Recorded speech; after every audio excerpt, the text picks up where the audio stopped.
बिहार का एक छोटा सा गांव, नरकटिया बूढ़ा शरीर, कमर झुकी हुई, आंखों में नमक जैसे सूख चुके आंसू और मन में भारी अपमान। नाम था रामलखन यादव। गांव के एक सीधे साधे किसान। कोई लालच नहीं, कोई राजनीति नहीं, बस मेहनत करते थे और अपने बेटे अरुण को पढ़ा लिखा कर बड़ा आदमी बनाना चाहते थे। गांव में किसी की जमीन की सीमा पर एक पेड़ था। एक दिन गांव के मुखिया के बेटे मुन्ना ठाकुर ने कह दिया, ए बुढ़वा, तेरे खेत की मेड़ हमारी जमीन में घुसी हुई है, आज से तू यहां नहीं आएगा।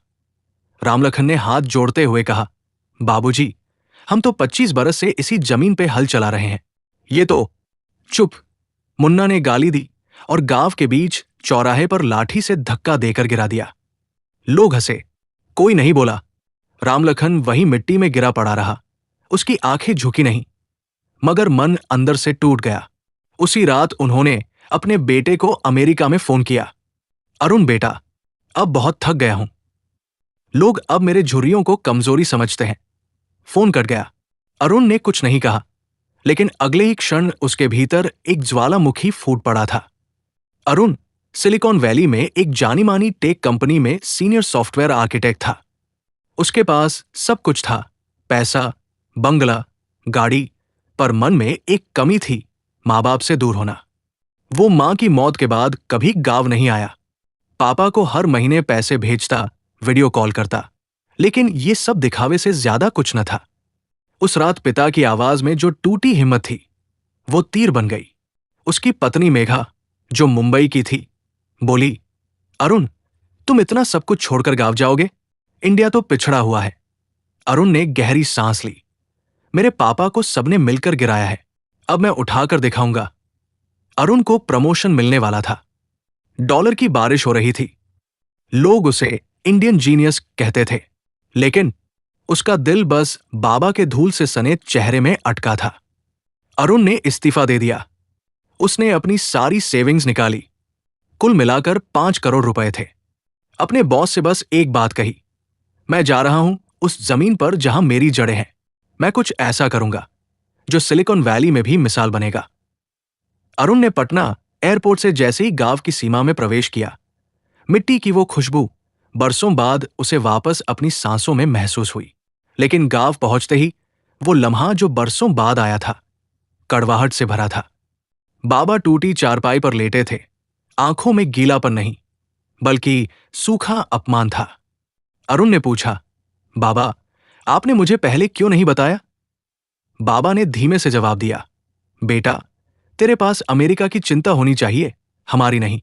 हम तो बस जी रहे हैं। अरुण ने उसी पल प्रण लिया, अब ये गांव बदलेगा, और सबसे पहले उन लोगों को एहसास होगा जिन्होंने आपको नीचा दिखाया।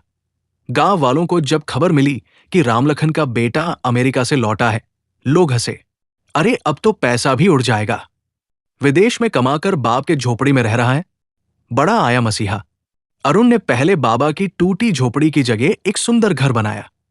फिर गांव के स्कूल के प्रिंसिपल को बुलाकर पूछा, आपके पास कंप्यूटर है? नहीं, बिजली भी नहीं रहती। अरुण मुस्कुराया, अब से स्कूल में सोलर पैनल लगेंगे, बच्चों को लैपटॉप देंगे। अरुण ने गांव के मंदिर की सफाई खुद शुरू की। लोगों ने देखा, अमेरिका लौटा लड़का मिट्टी उठा रहा है। मुन्ना ठाकुर और उसके लोग एक किनारे से देख रहे थे।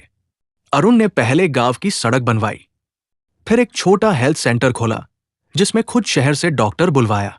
गांव की लड़कियां जो पहले स्कूल नहीं जाती थी, अब अरुण के कार्यक्रम में लाइन में लगकर नाम लिखवा रही थी। मुन्ना ठाकुर अब असहज हो गया था। ये लौंडा अब गांव पे राज करेगा क्या? वो बार बार अपने लोगों से कहता, ये सब दिखावा है, पैसा खत्म होगा तो वापस भाग जाएगा। लेकिन अरुण रुका नहीं। उसने गांव के किसानों के लिए ऑर्गेनिक फार्मिंग ट्रेनिंग शुरू कराई। लोग अब उसके साथ आने लगे। अरुण ने जिला कलेक्टर से संपर्क कर गांव को एक डिजिटल मॉडल विलेज घोषित कराया। फ्री वाईफाई, ई library, solar lights, CCTV surveillance. गांव को ऐसा रूप मिला कि अखबारों में हेडलाइन बनी, बेटे ने गांव को सिलिकॉन विलेज बना दिया। पिछले साल तक जो गांव भूख और बेरोजगारी का चेहरा था, अब स्टार्टअप्स और ट्रेनिंग सेंटर का उदाहरण बन गया। एक दिन गांव में बिहार के मुख्यमंत्री पहुंचे।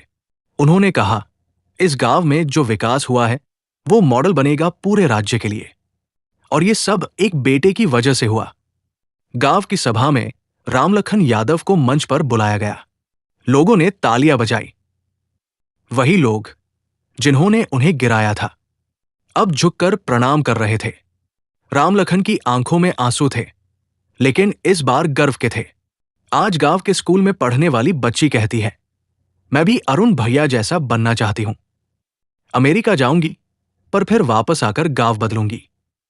अरुण अब पटना में ग्रामीण फ्यूचर फाउंडेशन चला रहा है, जो हजारों गांवों में बदलाव लाने का मिशन है। गांव में सुबह जब सूरज उगता है तो सोलर पैनलों से चमकते घर और स्कूल दिखते हैं, और एक बूढ़े व्यक्ति की मुस्कान जो अब मिट्टी में नहीं आसमान की तरफ देखती है। इसी स्टोरी सुनने के लिए चैनल सब्सक्राइब करें।